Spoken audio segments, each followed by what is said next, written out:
your blood moving.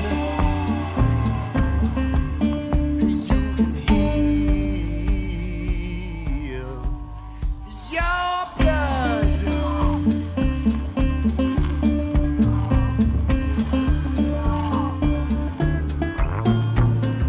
Standing for a moment in that silver light, something flickers briefly at the edge of your sight.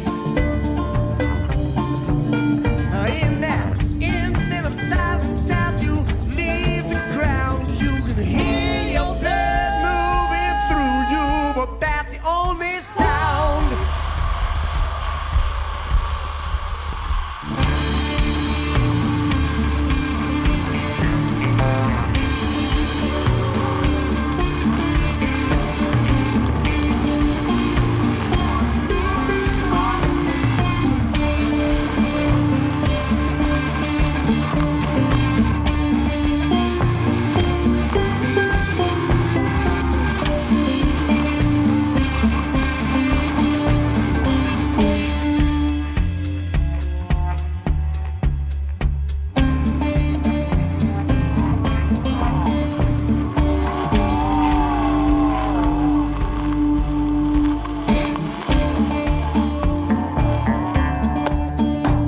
We opened up windows to the winter air. Saw the dirty ashes, but there's nothing there. We set the place on fire, even though it wasn't home. Sifting through the ashes, that's the kind of work you do when you're alone. You can heal your blood moving. You can heal your blood moving. You can heal your blood. Your blood. Your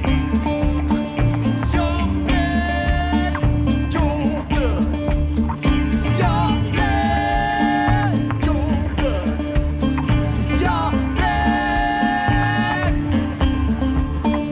Your blood, your blood,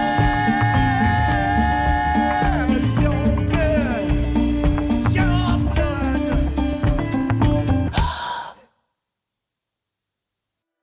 All of the Franks have been placed back in their proper universes, thanks to the dedicated work of the Night Vale Department of Sanitation. Or they might not be in the correct universe for them, but at least they're no longer in our universe, which is the important thing.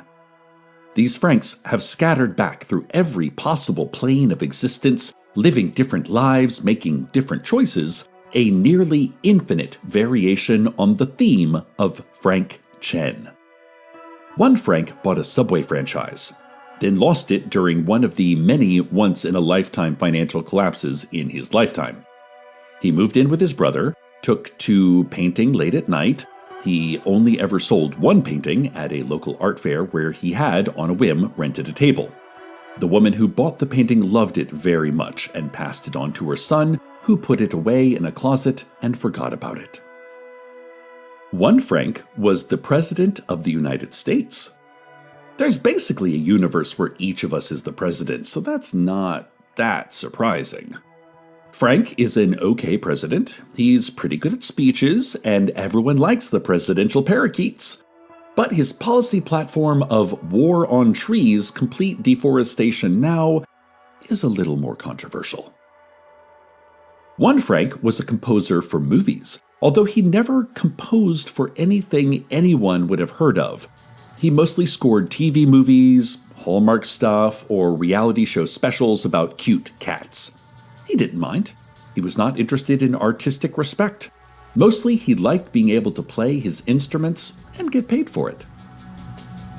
One Frank was a park ranger who gave tours for children, showing them the paw tracks of local animals and teaching them what to do if they ever got lost in the woods. "You should cry," he would say. "Sometimes it's good to cry, and you'll feel like you want to. When you feel like you want to cry, you should do it. He had other advice, of course, but he did want it clear to them that they could always cry. One Frank ran away from home as a teenager, moved to New York, changed his name. Life was hard for a long time. Then it got a little easier.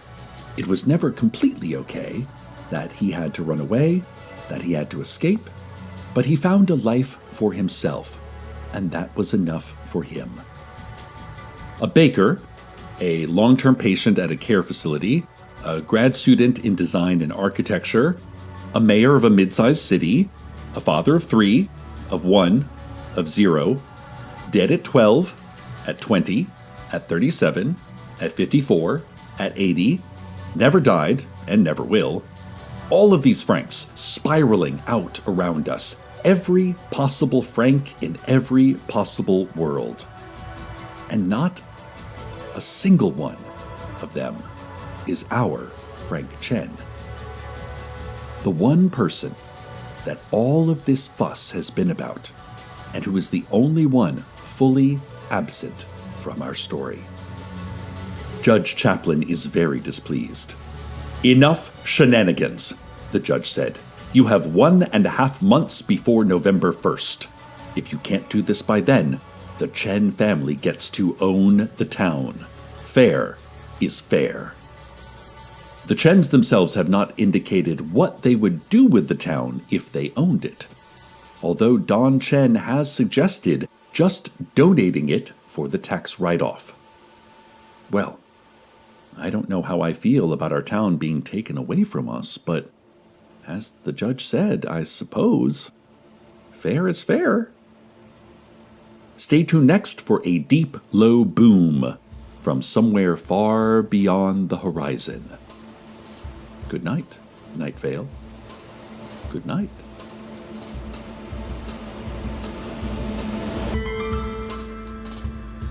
Welcome to Night Vale is a production of Night Vale Presents. It is written by Joseph Fink and Jeffrey Craner and produced by Disparition.